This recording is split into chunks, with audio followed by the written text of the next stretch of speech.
You ever have one of those moments that splits your life in half?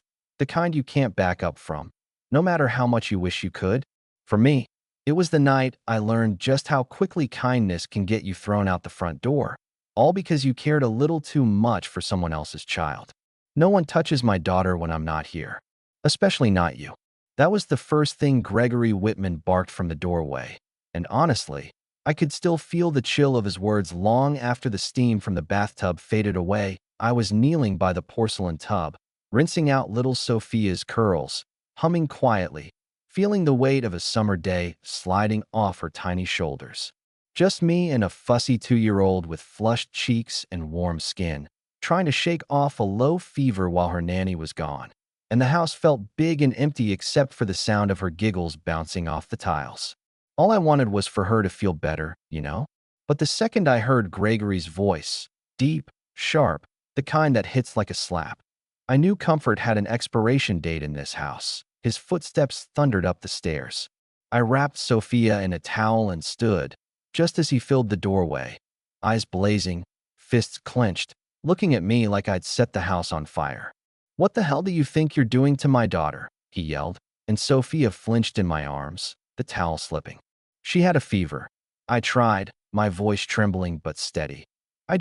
He cut me off, snatched Sophia away, made her cry out for daddy, and I saw her cling to him, confusion and fear mixing on her face that I wanted to explain. Really, I did. But he wouldn't hear it. "You are not her mother. You clean. You do not touch my child." My hands shook, but I kept my voice soft. She needed someone.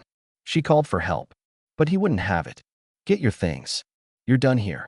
So I nodded, left the bathroom in silence, walked past the half-drained tub and the faint scent of baby shampoo still hanging in the air, and packed my bag like a ghost. Frank, the house manager, met me at the door. "You okay?" he asked. "I just wanted Sophia to feel better," I said, voice barely more than a whisper. He nodded. "That's why he's angry. You did something he couldn't. Sometimes, that's all it takes to cross the line." The house was quiet after I left. Gregory sat in his study, Sophia curled up in his lap, still trembling, her sobs finally fading into sleep. He wasn't angry anymore, not really, just lost. Because when he'd pulled her away from me, she hadn't clung to him like before. She'd cried for me. And Gregory knew, even if he didn't want to admit it, that it wasn't just comfort Sophia was missing. It was connection. The kind that doesn't happen in 3 weeks unless someone's doing something right. Frank tried to tell him. "She called that girl Mama Maya. That doesn't just happen." But Gregory wasn't ready to hear it. "She's 2. She doesn't know what she's saying." Frank just shrugged. "Maybe she knows exactly what safety feels like." That night, after everyone had gone to bed, Gregory wandered the house like a man haunted by his own choices, ending up in the bathroom where it all started. He knelt beside the tub, picked up Sophia's yellow duck, and realized for the first time in years, he had no idea how to care for his daughter alone. But it didn't end there. Because sometimes, the story's just getting started when you think it's over. At midnight, Sophia's fever spiked again. Gregory panicked. Couldn't get her to take medicine, couldn't reach the nurse, didn't know what to do. She kept crying out for Maya, arms reaching for a door. I wasn't behind anymore. So he did the only thing he could. He got in the car, drove across town in the dead of night, and showed up at my door, desperate that I didn't make it easy for him. But when I saw Sophia in his arms, I knew what I had to do. I soothed her fever, calmed her down, fed her medicine, stayed until she slept. Gregory tried to apologize, but the words got stuck. "You didn't overstep," he said. "I did." He asked me to stay the night, for Sophia. And I did. The morning felt different. Softer, maybe. Less like an empty mansion and more like a home, if only for a moment. Gregory watched me in the kitchen, saw how I moved through his house with a kind of quiet purpose, like someone who'd been needed, not just hired. He tried again. "Why do you do this?" he asked, really wanting to know. So I told him the truth. I studied pediatric nursing until my brother got sick and life changed. I learned how to care for children because I had to, because someone had to. And when you lose family, you find new ways to belong. That day, the silence between us changed. Gregory asked me to stay, not just as help, but as someone who mattered. "If I stay," I told him, I expect to be treated like someone who matters." He agreed. And just like that, the line between stranger and family started to blur, but not everyone was happy. The staff whispered. Anonymous reports landed at the agency, accusing me of overstepping, manipulating, being too close to Sophia. Gregory called a meeting. He stood up for me, told everyone I wasn't just a maid.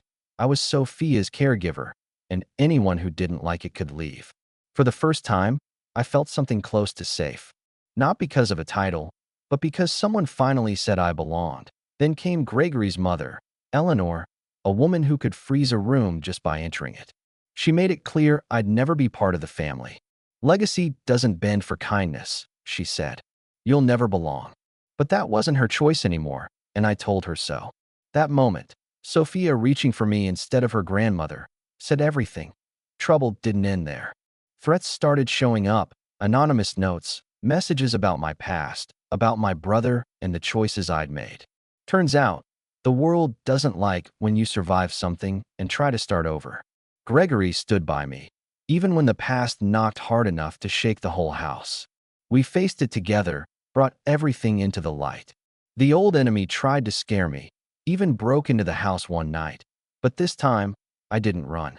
I held the line, protected Sophia, and when it was over, I realized I wasn't just surviving anymore. I was standing my ground, making a home that we made our peace public. A press release, a TV interview, even Gregory's memoir. It wasn't all applause. Some people hated it. Some board members wanted Gregory to step down. Social media exploded. But for every critic, there was a letter, a single mom, an old woman from Nebraska, a survivor who saw hope in our story. When the world refused to open its arms, we built our own space. Maya's foundation for women in transition. A new kind of family, chosen and earned. Sophia called me her real mommy one night, and I knew I'd found the thing I was always missing. A place to belong, a place to stay. Even when my sister showed up after years apart, bringing old wounds and a faded photo of two girls in yellow dresses, we healed in the sunlight of this new life. The boardroom battles, the gossip, the media storm, it all faded in the face of what we built together. Not just a home, but a legacy of courage, of still blooming even after the worst storms. So here's my question for you. If you're still listening after all this, when have you stood your ground, even when the world told you to step back? Do you believe kindness should ever come with boundaries? Let me know what justice means to you, what it looks like in your world, because sometimes the bravest thing you can do is stay exactly where you are and let your story be seen. If you felt something, if you've ever been the person who stayed when it mattered, leave a comment, share your truth. This is how we all keep blooming, one story at a time.